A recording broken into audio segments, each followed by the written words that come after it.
Em nome do Senhor Jesus, vamos abrir a palavra de Deus em 2 Crônicas, capítulo 12, versículos 9 a 11. Subiu, pois, Sisaque, rei do Egito, contra Jerusalém, e tomou os tesouros da casa do Senhor e os tesouros da casa do rei. Levou tudo. Também tomou os escudos de ouro que Salomão fizera.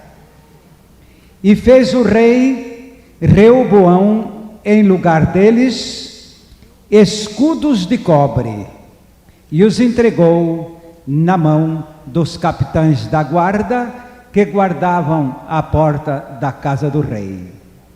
E sucedeu que, entrando o rei na casa do Senhor, vinham os da guarda e os traziam, e os tornavam a pôr na câmara da guarda. Amantíssimo Deus, nosso Pai Celeste, Tu és o Deus de toda a graça que faz tudo por nós. Teu Filho faz, Teu Espírito faz, a Tua palavra faz. Portanto, rogamos-te uma confiança tal para o nosso coração, na certeza de que Tu és o grande Deus, que fazes tudo. Prevalece a Tua palavra e a obra é feita para a Tua glória. Em nome de Jesus. Amém, Senhor. Amém. O rei Reoboão estava sucedendo a seu pai Salomão. Durante o tempo de Davi, esse desejou construir o templo do Senhor. Mas o Senhor não concordou que ele o fizesse, porquanto havia derramado muito sangue nas guerras que empreendera. Mas o Senhor lhe permitiu que ajuntasse material para Salomão construir o templo. E, amados, só de ouro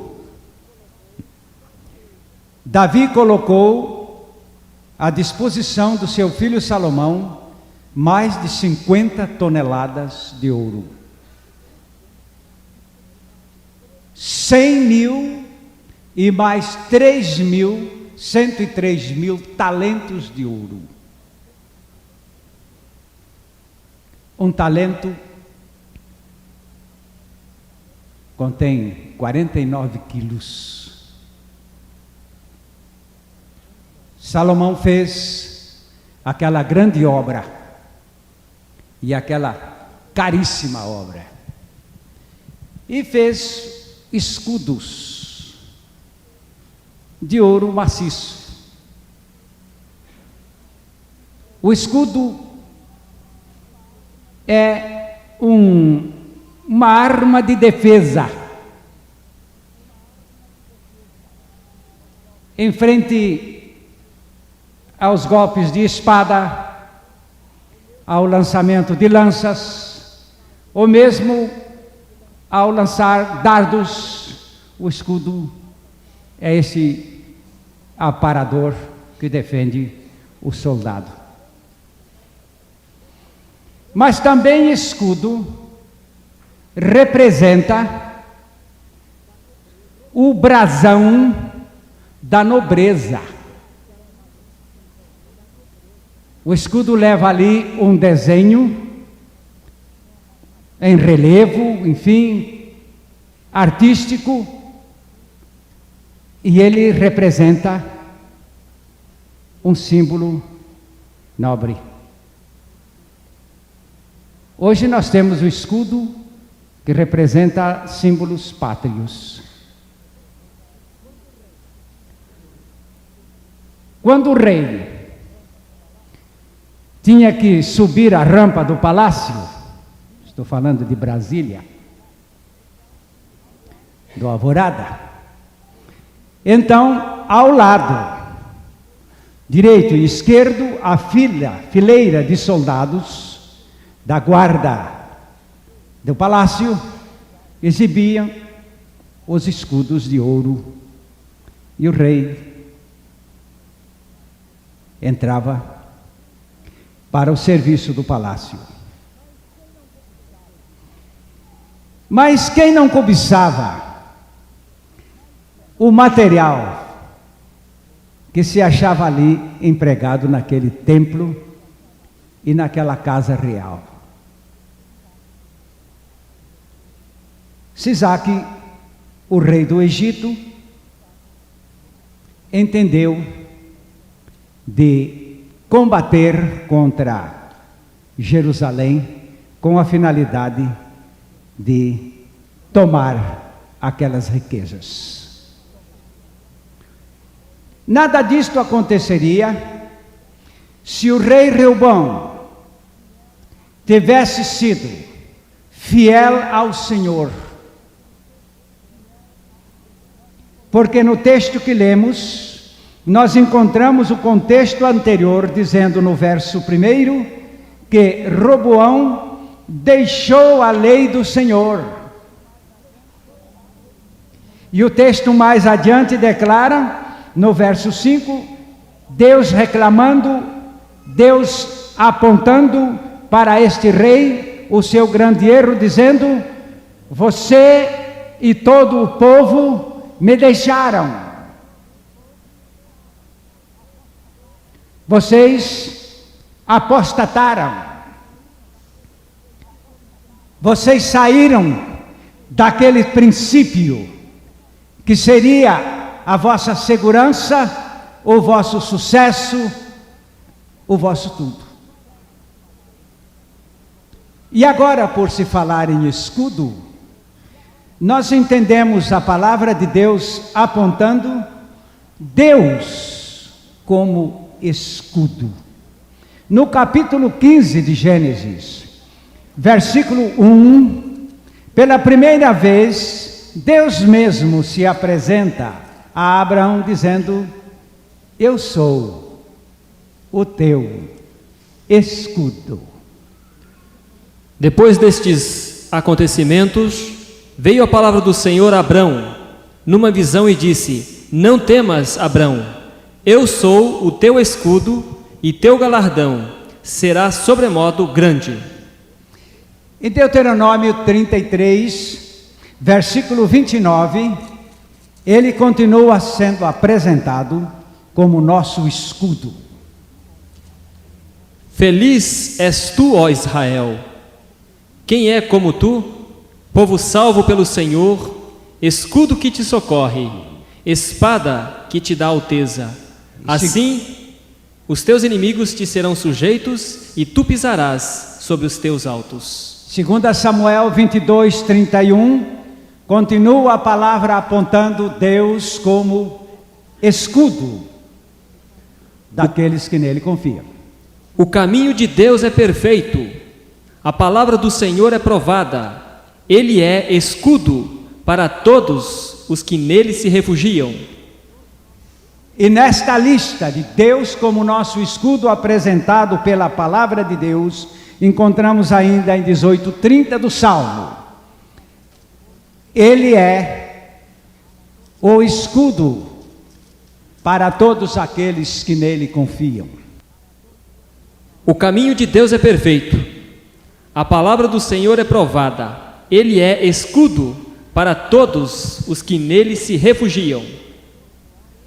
Não foi isto que o rei Reoboão creu.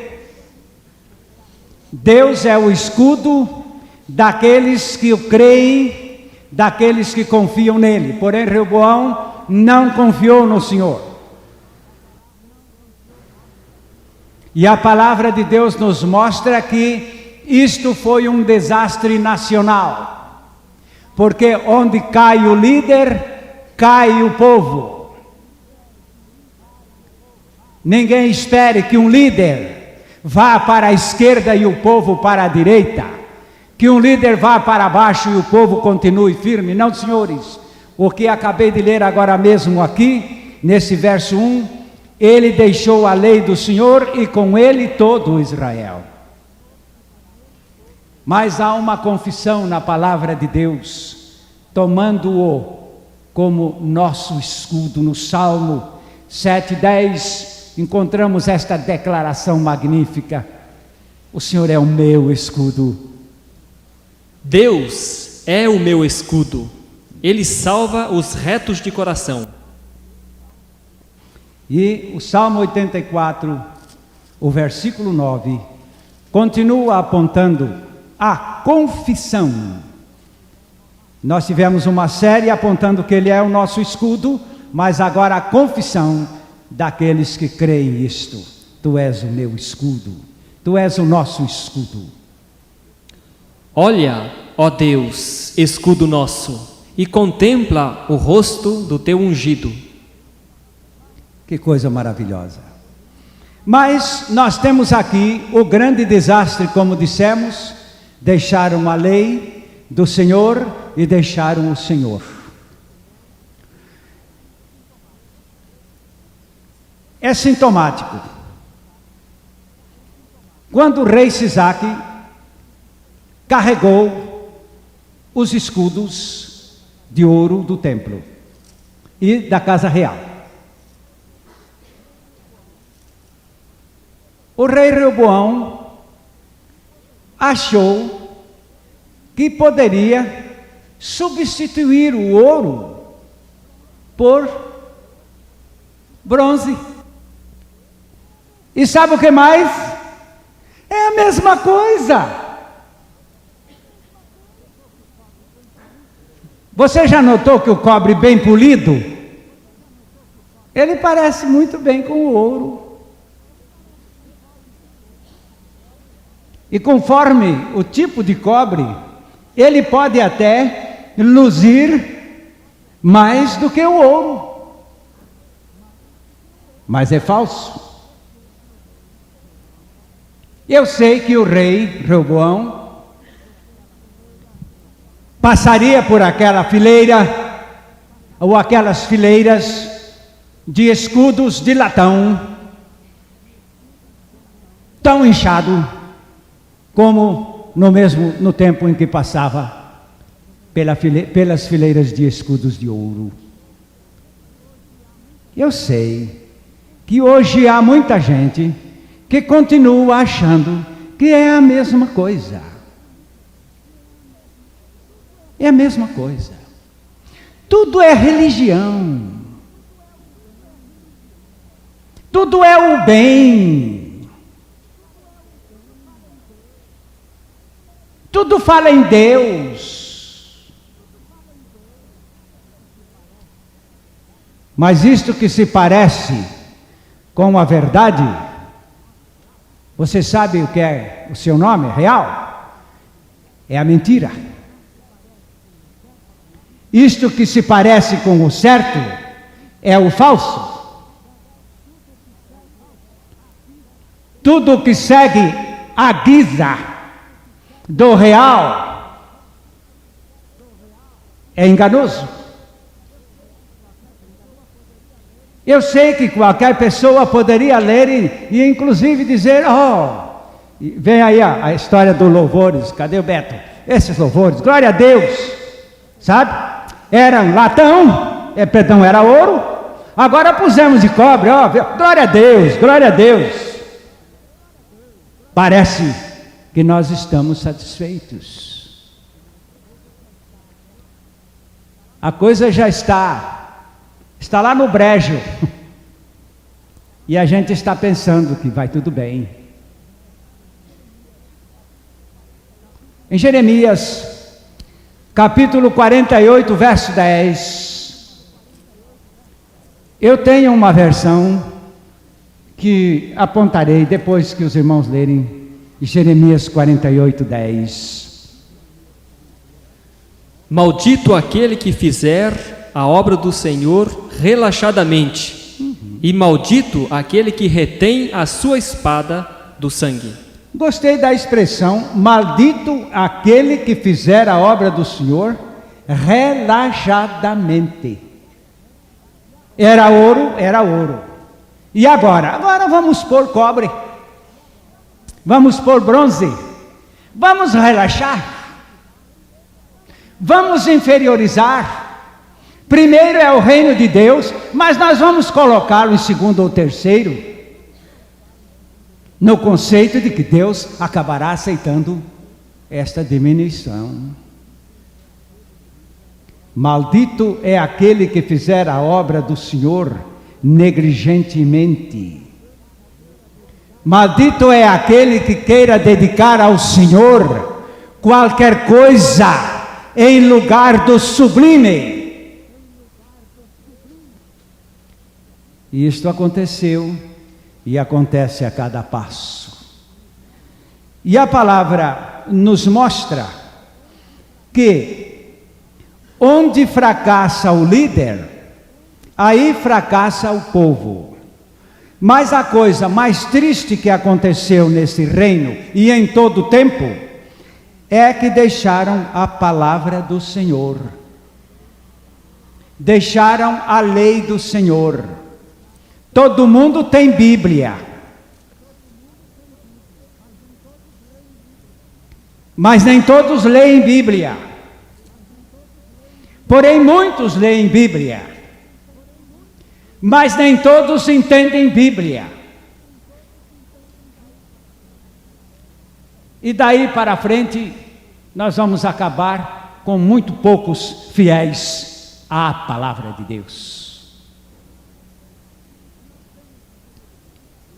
E nós temos no livro de Provérbios uma declaração no capítulo 29, verso 18, dizendo que onde faltou a palavra de Deus, meus amados irmãos, acabou-se a direção do carro. Eu não sei se os senhores entenderam. Onde faltou a palavra de Deus, o carro não tem mais direção. Vamos ler o texto. Não havendo profecia, o povo se corrompe, mas o que guarda a lei, esse é feliz. Os nossos antigos e amados irmãos do passado, fiéis à palavra de Deus, fiéis à doutrina da palavra de Deus, eles foram chamados, foram xingados de puritanos. Que nome gostoso. Os puritanos. Nós ainda não ganhamos nessa época um título assim, tão honroso. Mas eles eram chamados puritanos. E eles tinham um rifão, porque há certas frases que se tornam rifão no meio do povo. E eles então diziam: tal púlpito, quais bancos. Se alguém quisesse melhor explicação, tal pastor, qual rebanho. Se o ministro é um homem fiel, ele vai produzir um rebanho fiel. Se ele é um negligente, o seu rebanho será a mesma coisa. Ninguém ultrapassará o seu ministro. E a palavra de Deus nos mostra que Roboão, colocado à frente de um povo, deixando a palavra de Deus e saindo com este povo da comunhão divina, passou a perder as suas qualidades, inclusive a perder os valores do reino. Já vimos há pouco que escudos de bronze representam exatamente a perda da coisa áurea, da coisa mais importante. Perdeu-se também o seu grande Deus, mas a gente substitui esse grande Deus por um ídolo e vamos para frente. O mesmo fizera Jeroboão também, lá no reino de Israel. Mas agora a palavra de Deus continua nos falando. No capítulo 5 de João, verso 44, Jesus está nos falando aqui de pessoas que não creem na palavra de Deus, ou se creem, não a confessam, por razões diversas. Como podeis crer, vós, os que aceitais glória um dos outros, e contudo não procurais a glória que vem do Deus único? Este significa crer sob condição. Eu só creio até onde as minhas honras não sejam atingidas ou prejudicadas. Eu só creio até onde as minhas glórias não sejam implicadas. Eu sei de muita gente aqui que crê assim. Parece que compraram assim, como quem tem dinheiro no bolso, né? Deixa eu conferir aqui. Eu estou com 2.500 cruzeiros no bolso. Então me dá só 2.500 cruzeiros de fé aí. Só quero crer o quanto me interessa. Porque o que passar disto vai atingir as minhas honras, vai atingir as minhas glórias, e eu não posso perder isto. Só quero crer até quanto penso que me interessa. Quando o seu verdadeiro interesse seria crer tudo. Crendo com reservas. Isso é escudo de bronze. A palavra de Deus fala-nos em João 12, versos 42 e 43, bem claro sobre este ponto. Contudo, muitos dentre as próprias autoridades creram nele, mas por causa dos fariseus não o confessavam, para não serem expulsos da sinagoga, porque amaram mais a glória dos homens do que a glória de Deus. Crer eu creio, porém, e meus amados, isto nunca foi crer, porque a palavra confiar envolve plenitude. Se não confiamos plenamente na palavra de Deus, nós não estamos crendo verdadeiramente. E o que impede de se crer sem reserva na palavra de Deus são estas glórias, são estes amores subalternos, porque diz o texto que não criam porquanto amavam mais estas coisas. Não é possível crer assim. Isto é escudo de bronze. Em Tito, nós temos no capítulo 1, versículo 9, uma característica do ministro da palavra de Deus, característica esta que, estando no ministro, se estenderá ao rebanho. E eu estou falando ao rebanho, mas quero apontar que é através do ministro que este rebanho é o que é. Apegado à palavra fiel, que é segundo a doutrina, de modo que tenha poder, assim para exortar pelo reto ensino, como para convencer os que contradizem. Esta é a característica do ministro. Vejam bem que se o rei Roboão tivesse sido um homem firme na lei do Senhor, ele jamais deixaria o Senhor e jamais perderia os seus escudos de ouro. Mas quando ele foi perdendo, perdeu a lei, perdeu o Deus da lei, perdeu também todas as coisas preciosas que tinha. Parece mesmo que quando uma pessoa descamba pelo despenhadeiro da decadência, não tem mais condição para se levantar e para se segurar. E aqui está, com este título triste, escudos de bronze. Mas a palavra de Deus nos fala de ministros fiéis. Em Abacuque 3:2, nós temos ali passagem que o povo gosta de tomar para falar de avivamentos. Eu me lembro que num dos congressos que estive há muito pouco tempo, lá estavam todos recitando: aviva, Senhor, a tua obra no meio dos anos. Mas faz favor de ler aí este versículo. Tenho ouvido, ó Senhor, as tuas declarações e me sinto alarmado. Aviva a tua obra, ó Senhor, no decorrer dos anos e no decurso dos anos, faze-a conhecida. Na tua ira, lembra-te da misericórdia. A minha versão diz: ouvi a tua palavra, Senhor, e tremi. Ouvi a tua palavra e tremi. É antes ou depois do avivamento?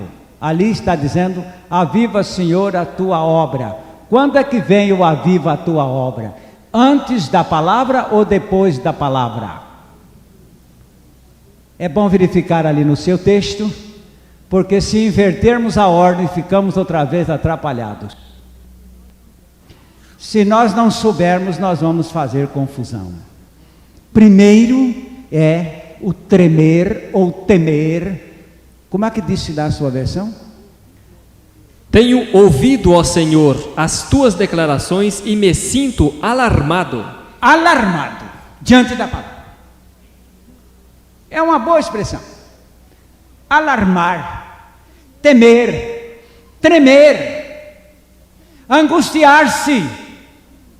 O dia que eu tive um encontro real com a palavra de Deus, em que ela somente me declarou: quem comete pecado é do diabo. Meus amados, eu não pude dormir, não. É a palavra de Deus. Estão correndo atrás do avivamento por aí, mas não querem nada com a palavra. Querem fazer avivamento com escudo de bronze. Esta é a derrota. E agora, senhores ministros, vejam aí Atos capítulo 6, os versos 2 e o 4. Isto para que os senhores sejam elevados e elevem os seus rebanhos. Porque se forem baixos, rebaixarão os seus rebanhos. Porque se os vossos escudos forem de ouro, terão um rebanho áureo. Mas se os vossos escudos forem de bronze, terão um rebanho de latão. Então os 12 convocaram a comunidade dos discípulos e disseram: não é razoável que nós abandonemos a palavra de Deus para servir às mesas. E quanto a nós, nos consagraremos à oração e ao ministério da palavra. Amém. Nós nos consagraremos à oração e ao ministério da palavra. Estou falando aqui agora de ministro que seguraria, ou ministros que segurariam seus rebanhos junto do Senhor. Mas o nosso pobre Reoboão já deixou a lei e já deixou o Senhor e já foi se contentando com a derrocada de sua vida e do seu império. Vamos prosseguir olhando para estas duas palavras: vocacionados e mercenários. O Senhor Jesus nos contou esta história em João 10, os versos 12 e 14. Eu até não vou contar, o irmão Lendo estará contando a história de Jesus. O mercenário, que não é pastor, a quem não pertence as ovelhas, vê vir o lobo, abandona as ovelhas e foge. Então o lobo as arrebata e dispersa. Eu sou o bom pastor, conheço as minhas ovelhas e elas me conhecem a mim. O mercenário não é o pastor. E tem mais uma outra coisa: o pastor não é mercenário. Se o pastor for mercenário, não é pastor. E se o mercenário se meter a pastor, não é também pastor. O que a palavra de Deus nos mostra é que aquele que exerce esta função a fim de visar os seus interesses pessoais é o mercenário. Mas aquele que visa dar a sua vida pelas suas ovelhas, dar a sua vida pelo seu rebanho, dar a sua vida pela obra que está aí, este é o verdadeiro pastor.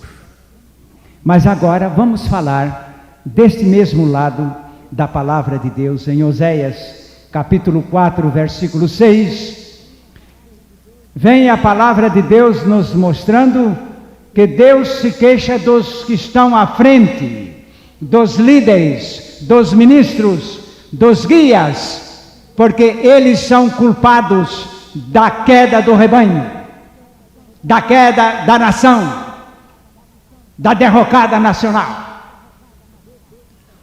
O meu povo está sendo destruído, porque lhe falta o conhecimento. Porque tu, sacerdote, rejeitaste o conhecimento, também eu te rejeitarei, para que não sejas sacerdote diante de mim.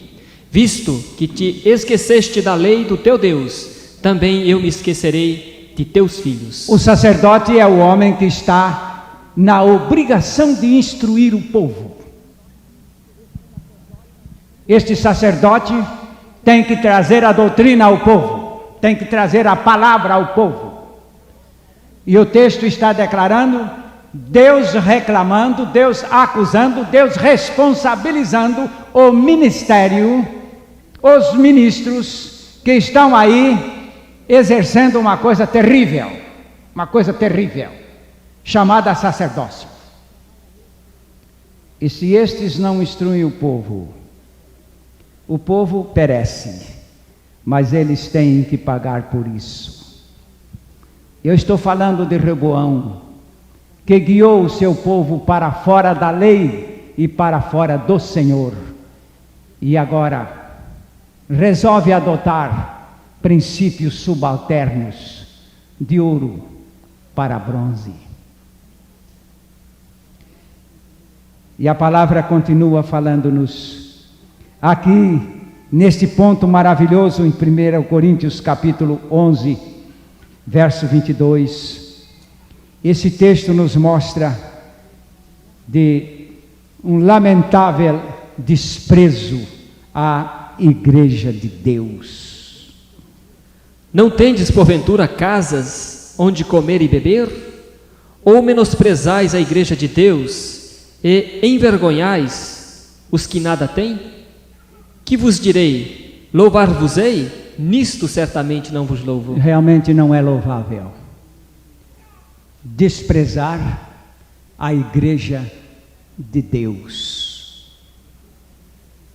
Eu sei que alguém está pensando, é comparecer ao templo que o Senhor está dizendo? Isso não é tudo. Contribuir lá na arca não é tudo. É, antes de tudo, começar certo. É ser membro do corpo de Cristo. Mas para ser membro do corpo de Cristo, precisa passar pela atração de Cristo. Não sei se os irmãos conhecem esta palavra brasileira que é por aí, não sei se está no dicionário ou na língua. Enxerido. Ninguém que venha a Cristo de enxerido vai se tornar membro do seu corpo. Precisa ser por Ele atraído. E eu estou em Cristo porque Ele me atraiu. Enquanto eu quis estar em Cristo de enxerido, eu nunca pude estar em Cristo coisa nenhuma. E é nesta atração que Ele nos integra em seu corpo físico, nos faz morrer, e na sua ressurreição nos dá a sua vida divina e nos torna batizados no Espírito Santo. Isto significa ficarmos integrados no seu corpo, porque lá em 1 Coríntios capítulo 12, versículo 13 diz ali: porque todos nós temos bebido de um só Espírito e fomos batizados em um Espírito, formando um corpo. O batismo com o Espírito Santo tem a operação mecânica de anexar o indivíduo no corpo de Cristo. Esta é a sua função, batismo com o Espírito Santo. Se alguém chama isso de poder, se alguém quer dizer que isso é dom, que isso tudo está fora, porque a palavra define. Batismo com o Espírito Santo é fazer-nos membros do corpo de Cristo, por uma obra do Espírito. Isto é ser membro do corpo de Cristo. Isto é pertencer à igreja. E em 1 Coríntios 10, nós temos aqui no verso 32, a recomendação de Paulo, dizendo: irmãos, o mundo está dividido em 3 partes só. Não é Brasil, Síria e Rússia, não. O mundo está dividido em só 3 qualidades, 3 partes. Está aí a palavra de Deus apontando. Não vos torneis causa de tropeço, nem para judeus, nem para gentios, nem tampouco para a igreja de Deus. Você não entendeu? O mundo para Deus se divide em 3 partes: judeus, gentios e a igreja de Deus. Judeu continua sendo judeu, tanto no céu como no inferno, não é? Gentio é toda a outra parte do mundo, e a igreja de Deus é este povo escolhido, que ganhou a sua escolha na ressurreição com Cristo, e agora estão identificados com a igreja de Deus. E então o texto diz que estas pessoas que têm uma experiência genuína são membros do corpo de Cristo e, portanto, não escandalizam a igreja de Deus, e não lhe oferecem coisas podres, coisas rejeitáveis, coisas de valor subalterno, porque sabem que a coisa é áurea e todo ouro tem que ser revertido nesta glorificação. E agora o texto nos mostra em 2 Timóteo 2, 19 a 21, que estes instrumentos de Deus só podem ser usados, escutem aí, só podem ser usados depois de santos. Eu sei que muita gente quer entrar nesta obra e trabalhar nesta coisa preciosa com as mãos manchadas, sujas, corrompidas. Vamos olhar para esse texto de 2 Timóteo, porque eu quero dizer que Deus jamais chamaria um corrupto para lidar na sua obra. Entretanto, o firme fundamento de Deus permanece, tendo este selo: o Senhor conhece os que lhe pertencem, e mais, aparte-se da injustiça todo aquele que professa o nome do Senhor. Ora, numa grande casa não há somente utensílios de ouro e de prata, há também de madeira e de barro, alguns para a honra, outros, porém, para a desonra. Assim, pois, se alguém a si mesmo se purificar destes erros, será utensílio para a honra, santificado e útil a seu possuidor, estando preparado para toda boa obra. Nós estamos falando de pessoas devidamente santificadas para serem colocadas na liderança. É o que faltou ao senhor Roboão aqui. É um homem profano, é um homem que já começou com o coração exaltado, e ele começou já dividindo o reino. Esse homem não estava qualificado para reinar, para liderar. E as nossas igrejas estão cheias de homens não qualificados, e mulheres também não estão qualificados para liderar. Não têm a santificação de vida para serem chamados por Deus.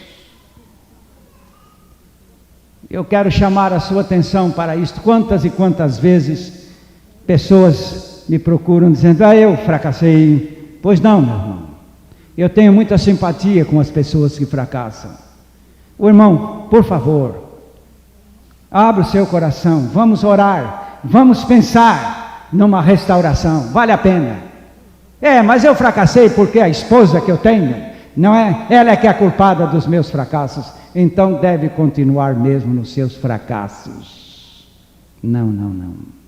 Fracassou porque lhe faltou a santidade de vida, lhe faltou uma experiência real. É por isto que fracassou.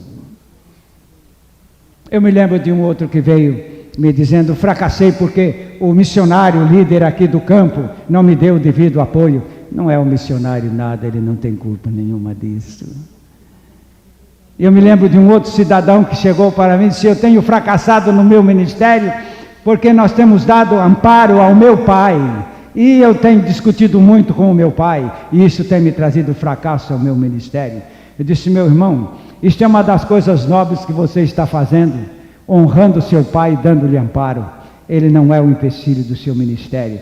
O empecilho do seu ministério é falta de santidade, é falta de uma regeneração, é falta de qualidade em você. Porque se você tiver qualidade, você superará tudo quanto for obstáculo aí na frente. Se você for um escudo de ouro, você jamais terá mesclas. Você ficará neste escudo maravilhoso, servindo e glorificando ao Senhor, sem se contaminar. Pois o texto declara que este ouro de que se fazia o escudo é de ouro puro, ouro batido, ouro bem acrisolado. E agora a palavra vai nos falar de homens santificados e então chamados, agora sim, não mercenários, mas ministros vocacionados. Em Jeremias 5, vamos emendar, Jeremias 1, 5, 9 e 10. Antes que eu te formasse no ventre materno, eu te conheci. E antes que saísses da madre, te consagrei, te constituí profeta às nações. Depois estendeu o Senhor a mão, tocou-me na boca e me disse: eis que ponho na tua boca as minhas palavras. Olha que hoje te constituo sobre as nações e sobre os reinos, para arrancares e derribares, para destruíres e arruinares, e também para edificares e para plantares. Eu queria que você olhasse bem para o verso 5, ali onde o Senhor disse: desde o ventre da tua mãe eu te conheci, mas olha, eu te santifiquei, ouviu?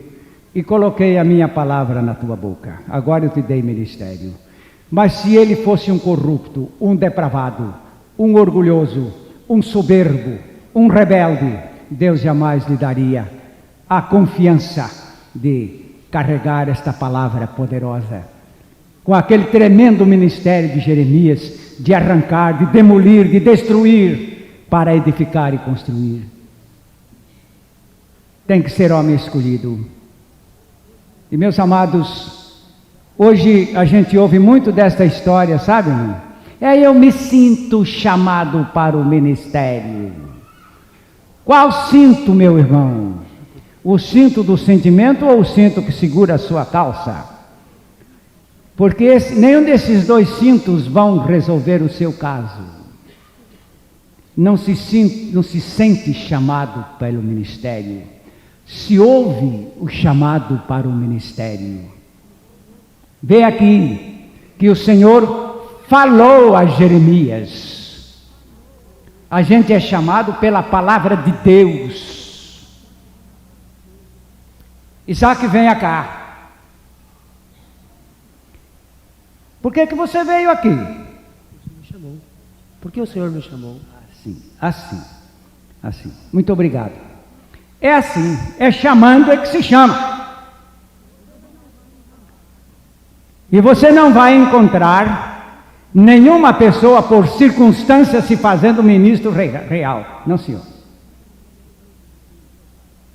Esse conceito de que meu pai era pastor, eu também sou, meus filhos vão ser, essa tradição aí é falsa no sentido da vocação divina. E vamos prosseguir lembrando do Isaías. Isaías, no capítulo 6 de Isaías, você vai ver primeiro, escute bem o relato desta história. Primeiro, Deus removeu a iniquidade de Isaías. Depois o chamou para o ministério da palavra. Este é ministro de verdade. E eu estou falando entre ministros e mercenários, porque falei que Reoboão foi o único culpado da derrota nacional, bem como hoje o ministério é o culpado da derrota da igreja no mundo inteiro. E eu contribuí com a minha parcela. Também construí muito escudo de latão. Mas quero resgatar aqueles anos de fracasso. O texto. Isaías 6, 5.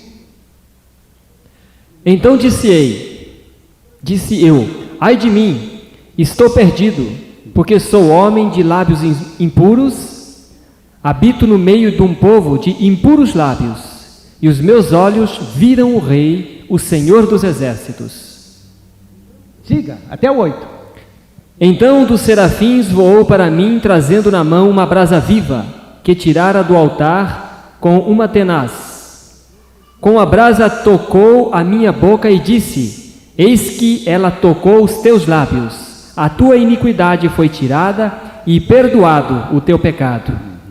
Depois disto, ouvi a voz do Senhor que dizia, a quem enviarei? E quem há de ir por nós? Disse eu, eis-me aqui, envia-me a mim. Depois disto, disse o texto que ele leu, depois disto o quê?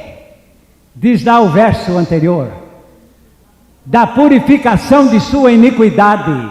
Você sabe o que é purificar uma pessoa da iniquidade? E sabe como? É tendo que levá-la a morrer no corpo de Cristo e dar-lhe uma nova vida. É assim que se purifica da iniquidade.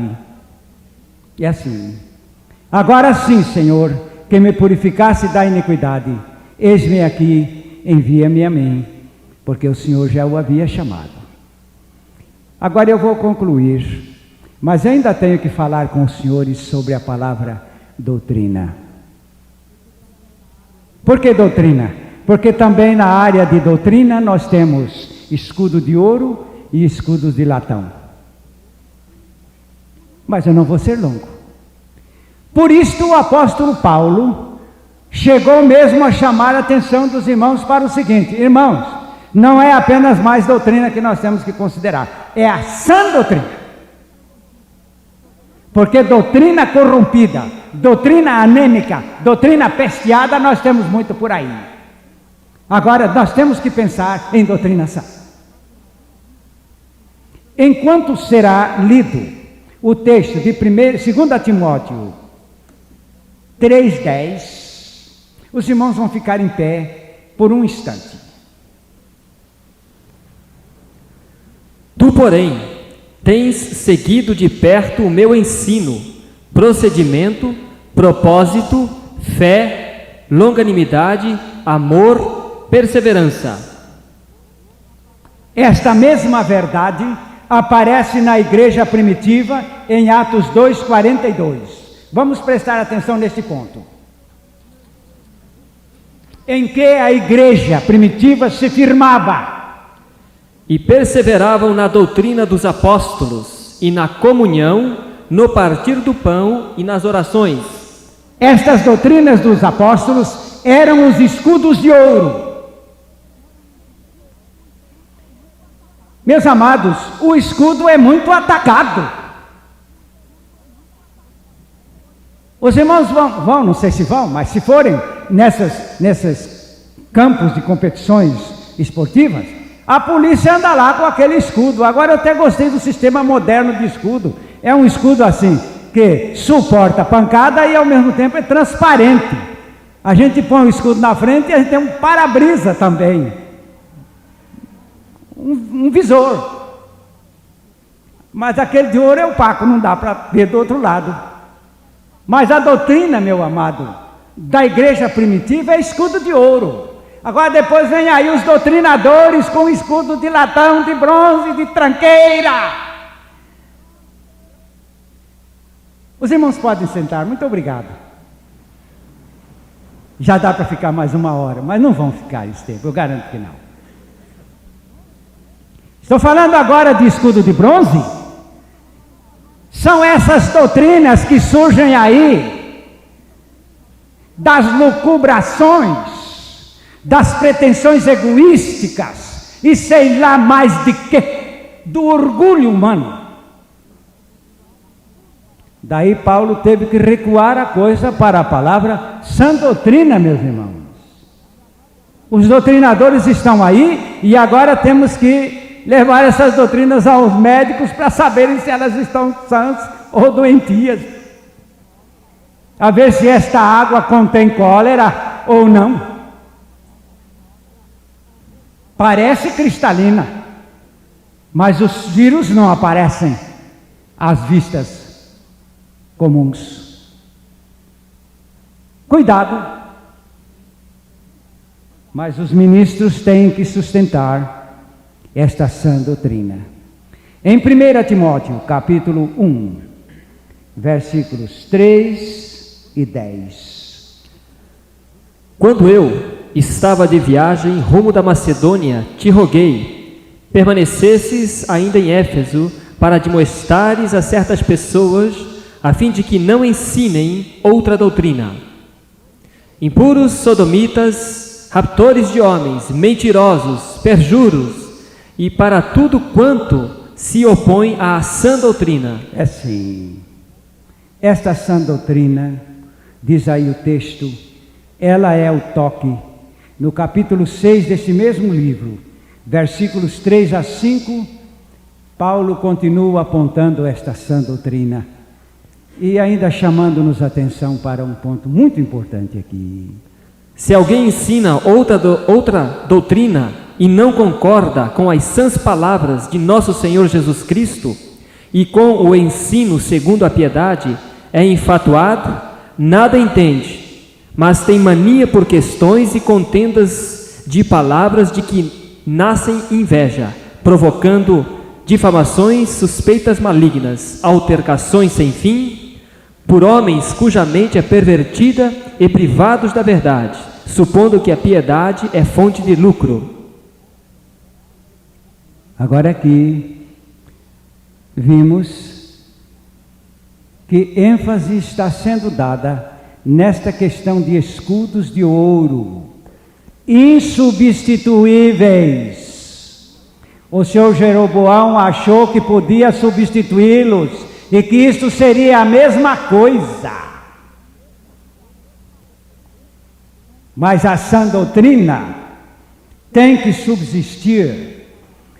Nós vamos agora olhar para esta gloriosa verdade, é que o escudo de ouro central de todo o sistema é a regeneração. Disse-lhe Jesus: em verdade te digo que... Não, está fraco, isso aí está anêmico, os irmãos estão com medo. Que se alguém não nascer de novo, não pode ver o reino de Deus. Espírito Santo fala esta palavra. Se alguém não nascer de novo, não pode ver o reino de Deus. Quantos não estão dando escudos de valores subalternos para substituírem esse incomodativo novo nascimento que Jesus ensinou na Bíblia, e que esses pastores parece que não sabem mais nada, só prega novo nascimento, só prega novo nascimento. Desgraça será o dia que qualquer deles baixar o seu escudo de ouro e aceitar um escudo de bronze, que não representará mais a sã doutrina da palavra de Deus. É muita ignorância afirmar que esta doutrina do novo nascimento que estamos pregando é uma nova doutrina que eles estão pregando aí. Novas, meus amados, são estas doutrinas de escudo de latão, de bronze, de material à toa que se está pregando por aí. Estas são as novas, mas esta aqui é a velha verdade dos lábios de Jesus e do propósito de Deus Pai. Oh, glória a Deus! Como estamos firmados no escudo de ouro. E como vale a pena, meu prezado irmão, sair de trás desse escudo de bronze. Ele não tem valor. Mas nós temos muitos amigos. Pois é, vai pelo respeito humano. E fica aí debaixo do seu escudo de bronze. Mas o Senhor tem rejeitado. E no capítulo 4 de 2 Timóteo, e já estamos no fim, vamos ler de 1 a 5, porque Paulo conjura o ministro Timóteo. A palavra conjurar, os irmãos entendem o que é a palavra conjurar? A palavra conjurar é assim: você faça isto ou será um maldito. A palavra conjurar é isto. Você vem comigo ou será um amaldiçoado? Você aceita isto ou será um anátema? Paulo está dizendo isto. Timóteo, o que eu vou lhe dizer será que você seja um grande ministro de Deus, galgando o seu ministério, trazendo empunhado o escudo de ouro e nunca trocando-o por coisa alguma. Conjuro-te perante Deus e Cristo Jesus, que há de julgar vivos e mortos, pela sua manifestação e pelo seu reino. Prega a palavra, insta, quer seja oportuno, quer não, corrige, repreende, exorta com toda longanimidade e doutrina, pois haverá tempo em que não suportarão a sã doutrina. Pelo contrário, cercar-se-ão de mestres, segundo as suas próprias cobiças, como que sentindo coceira nos ouvidos, e se recusarão a dar ouvidos à verdade, entregando-se às fábulas. Tu, porém, sê sóbrio em todas as coisas, suporta as aflições, faz o trabalho de evangelista, cumpre cabalmente o teu ministério. Prega a palavra. Firma-te neste escudo de ouro. Este escudo de ouro é garantido pela lei do Senhor, é a palavra de Deus. E se está garantido pela palavra de Deus, está garantido por aquele que a está dizendo, pelo Deus da palavra. E você quer maior recurso, maior escudo, maior segurança? O Senhor é o nosso escudo. E é nele que estamos refugiados. E Ele tem colocado em nossas mãos a coisa caríssima que é a sua palavra, onde encontramos a sua doutrina. Meus amados, não vendamos estas doutrinas por nada. Eu estou me lembrando de Reoboão, que depois de ouvir a lei, sabendo que era preciso ser fiel a esta lei, ele se fez um mercadejador da palavra da lei. A palavra mercadejador é aquele que pede um preço, mas depois deixa por menos. Ouviu, Paulinho? Aí vem um freguês, vou pedir o dobro e vou lhe dar um desconto de 50%, depois vou baixar, vou baixar. A palavra de Deus não tem margem para desconto. Às vezes eu estou numa firma comprando alguma coisa e digo à pessoa: vai haver um desconto? Não tem desconto. Mas eu insisto no desconto. Então esta pessoa diz: só se eu tiver que pagar do meu bolso, porque não tem desconto, então a gente tem que ficar quieta. O negócio aqui está parecendo a sã doutrina da palavra de Deus. Está parecendo mesmo a doutrina do novo nascimento, que não tem desconto. Não tem desconto.